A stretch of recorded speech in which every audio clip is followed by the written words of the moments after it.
Magandang tanghali mga lalabs. Tayo ay nandito pa rin sa Pasod. At ito, tayo ay bibisitahin ang isa rin sa mga natulungan ng aming grupo. Ang grupo po ng Love and Care, si Remilyn, isa po sa mga natulungan din namin. At sila ay nabigyan noon ng pampuhunan. Kung naalala niyo po, sila po ay yung pamilya gumagawa ng suman na nabigyan ng Love and Care ng pampuhunan para makatulong din po sa pang-araw-araw nilang gastusin. At tara mga lalabs, ating kumustahin kung andi dito ba si Remilyn. Wala si Remilyn, ate na lang. Si ate niya. Tao po! Tao po! Pasok ka madali. Wala po. Wala si tao. Dito po lang. Dito po si Remilyn. Kumusta?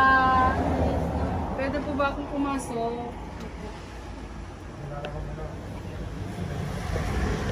Ito yung kanilang bahay. Pagkakapatid na lang po silang nakatira dito. Asan yung magulang po? Si papa niya patay, kamamatay po nung nakita natin sila. Tapos yung mama niya po, nag-Maynila, bigyan na ako. So yung mama nyo nagtatrabaho na sa Maynila. Ilan silang natira na iwan? Yung silang magkapatid, 4 na bahay dito. Lima silang kapatid. 5. So paano kayo nababuhay ngayon? Nagawa po kami. Ikaw marunong ka? Ikaw na ang nag-ano ng trabaho ng mama mo? O kasi binigyan din natin sila ng puhunan sa suman, di ba? Oo. Pinuloy-tuloy niya siguro. So ikaw na yung gumagawa na suman.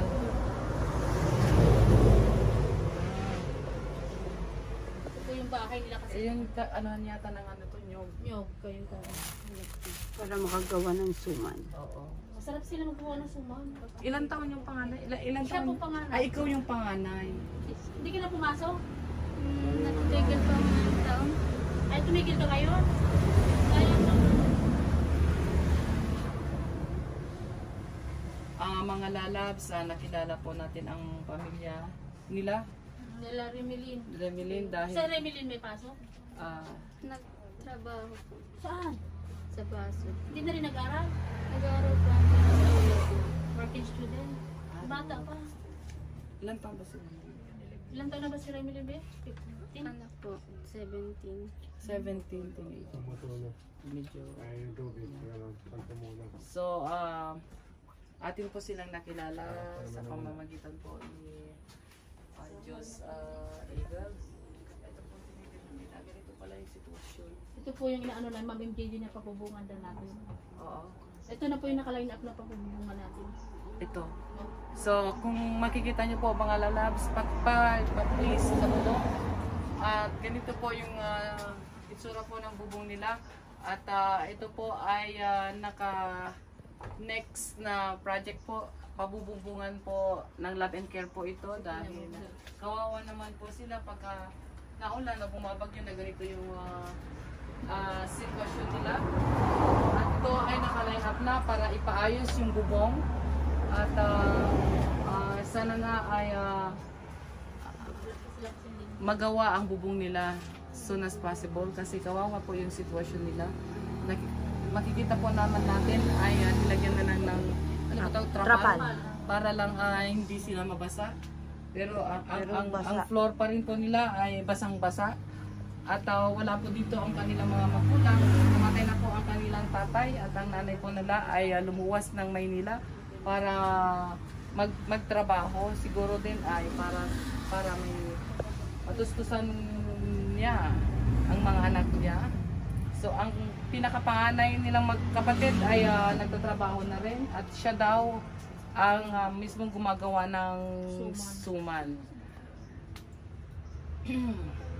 At tulad po ng sinabi ko, sila po ay nabigyan po natin noon ng pampuhunan para sa suman. Siguro hindi rin sapat na yung Hindi po kinukuha lahat ng pagkain nila. Yes, hindi sapat yung kinikita nila para matustusan lahat yung pangangailangan nila araw-araw. Kaya ang kanilang nagdesisyon, ang kanilang ina na lumuwas na lang ng Maynila at para magtrabaho. At ang isa sa mga anak niya ang magpapatuloy ng paggawa ng suman at pagbebenta.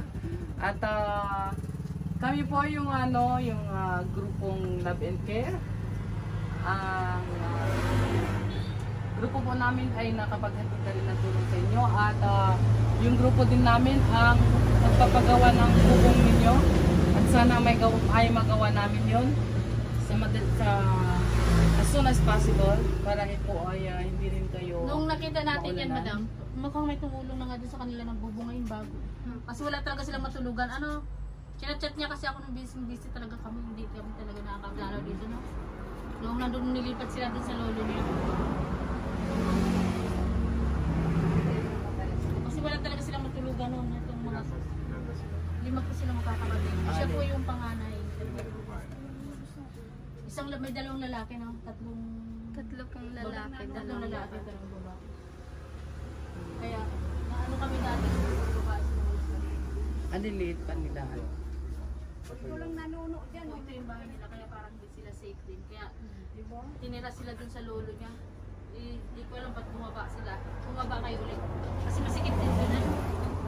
Kasi yung bahay ng lolo. At ang grupo din namin ay nagpapasalamat kay Aljos Eagle at sa kanyang puting asawa, Rich Falcon, dahil sa kanila ay nakilala ng Love and Care ang pamilya po, pamilya ninyo. At meron kaming konting may dala na konting regalo. Sana ayun. Iniwan sa labas. Grocery at bigas para sa inyo mga magkakapatid. At ito ay konting halaga para din po sa inyo. Sana makatulong po sa inyo. Magpapakilala lang po kami. Ako po si Marites Umblas Vlog. At may 6 TV official. Ando din si Nora Balbastro at si Kitty Rain nasa labas.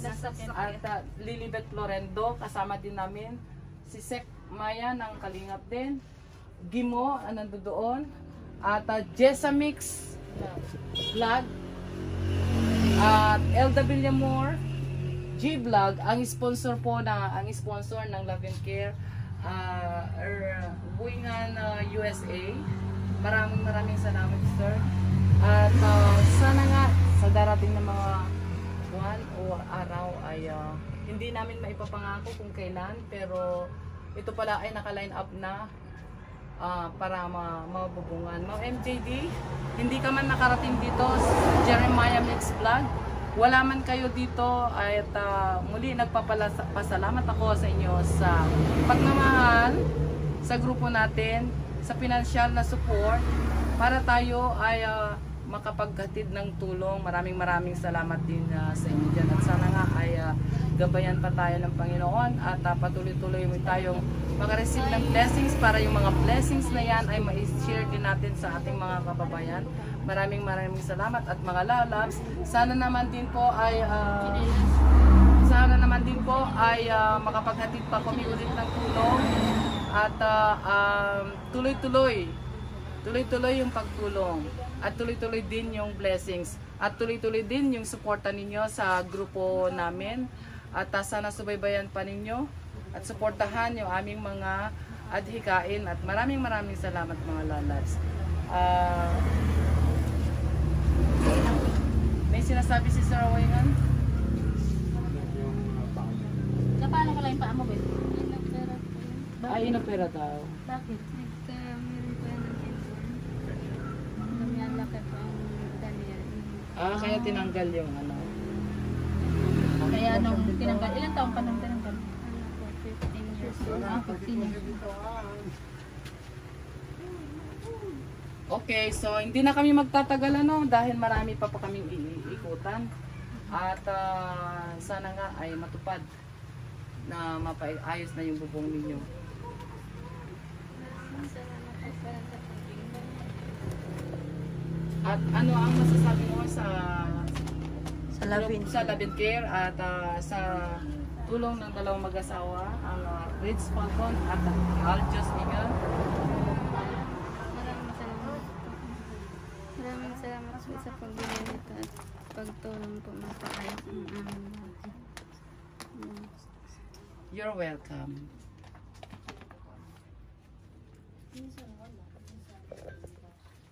So ngayon tayo po ay pupunta ulit sa susunod na mission. At thank you sa inyong mga support. Bye-bye.